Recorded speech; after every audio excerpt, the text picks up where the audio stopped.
Hello my sweeties and welcome back to my channel. If you don't already know me, my name is Celise and thank you for joining my spooky little family. In today's video, we will be talking about Last Night in Soho. Let's get into the video.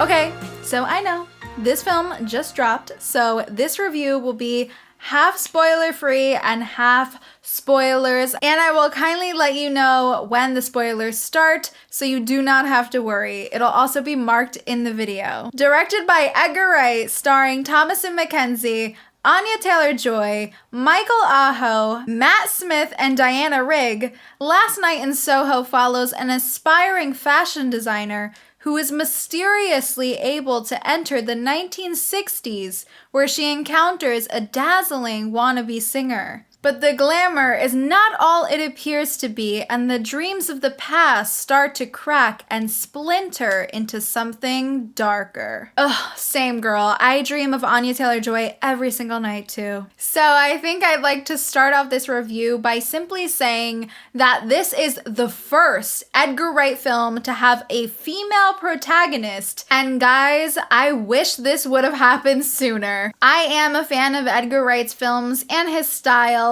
though Last Night in Soho ditches that quirky humor and Wright's trademark quick cuts to transition scenes. He still kills it for me though. This is a very stylistic film that kind of serves as a throwback to London in the 60s, specifically with the sound and the visuals. The sound design for this film is really some incredible work. And of course, I cannot forget the incredible costume designs, which I am beyond obsessed with, if you can't already tell. This brings me right into some of our performances that I definitely want to discuss. I was at first worried that Edgar Wright would kind of use Anya Taylor-Joy just as eye candy in this film, but I was pleasantly surprised that this was not the case, since this was written by Edgar and Krysty Wilson-Cairns. And it makes so much sense because the way the women are written here very much feels like how a woman would act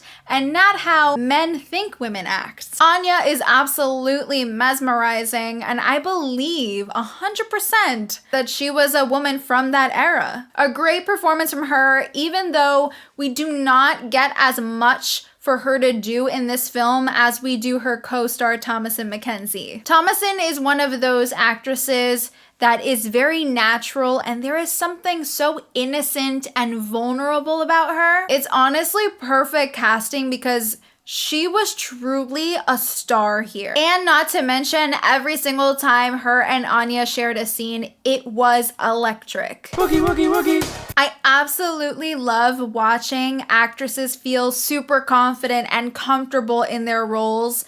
They were both taking care of each other and bringing out the best in each other in every single scene, and that is what we need. I do also want to say that I really loved Michael Aho as John.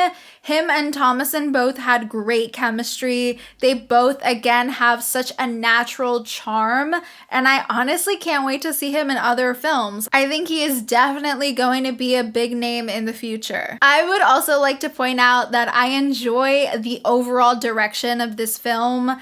This film is very dreamlike and uses dream logic and even nostalgia to convey meaning, and when it all comes together, it just works. Edgar took inspiration from films like Don't Look Now from 1973 and Repulsion from 1965. He even honors giallos with all of the flashy neon lights and the use of super sharp, big knives, which love that. We as the audience are immersed in the era with the incredible cinematography, the vibrant colors, and the score. Very well executed and carefully crafted. Though the story, I will say, isn't the most unique and I could have done without some of the CGI, I still enjoyed the hell out of this movie. Last Night in Soho is definitely a hauntingly beautiful and nightmarish film about not only fantasizing about the past,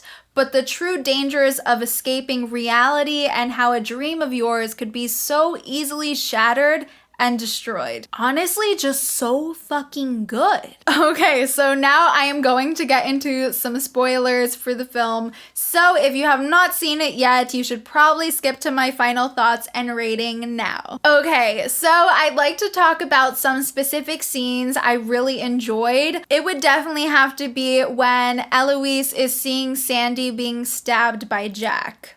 The quick cuts used here were marvelous and the acting from everybody was so good.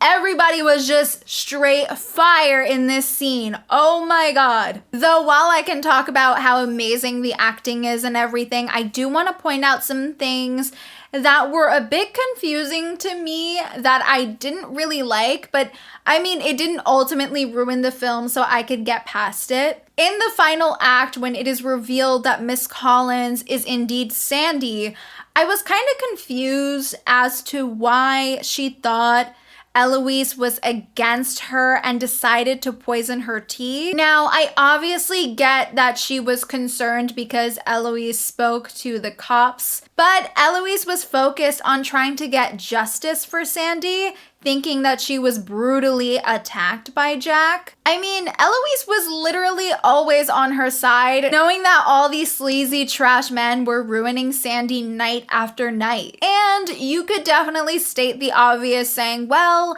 Miss Collins didn't really know that, but it was just confusing because later in the film, she decides to let Eloise go and lets herself burn up in flames in the apartment. So I was like, what? I do get the symbolism of her dying in that room where her soul once died, so I definitely liked that. I was just a little confused. Obviously, this is just a nitpick and maybe something I may have to rewatch again to see if it makes more sense to me, so it's fine. I did love the overall ending, but I definitely was not the biggest fan of some of the CGI used.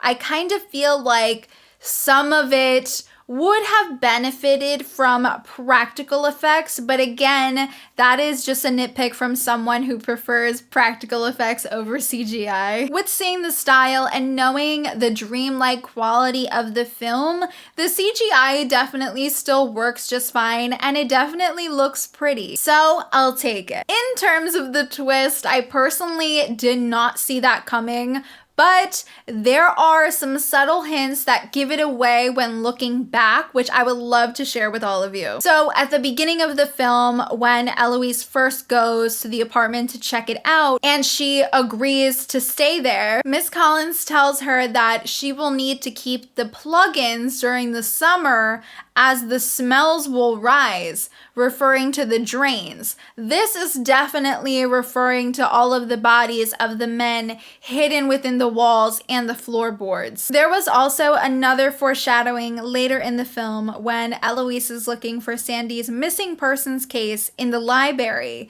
She is passing by a lot of missing persons cases regarding men, and these men are later found out to be Sandy's victims. To me, honestly, this was all done really well because I did not at all catch it.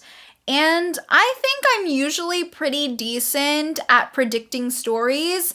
But this again goes to show you how much of a master Edgar Wright is. And we absolutely love to see that here on this channel. All right, you guys, with all of that being said, I am going to be giving Last Night in Soho 4.5 levs out of 5. This is not only a film for the girls, but it is theatrical, big, artistic, well acted, and honestly, you guys, I needed to see this right now. With my creative brain dying and being just artistically slumped and drained lately, this film really reminded me of why I love filmmaking and acting so much. Also, just like Anya Taylor-Joy in Red Lighting.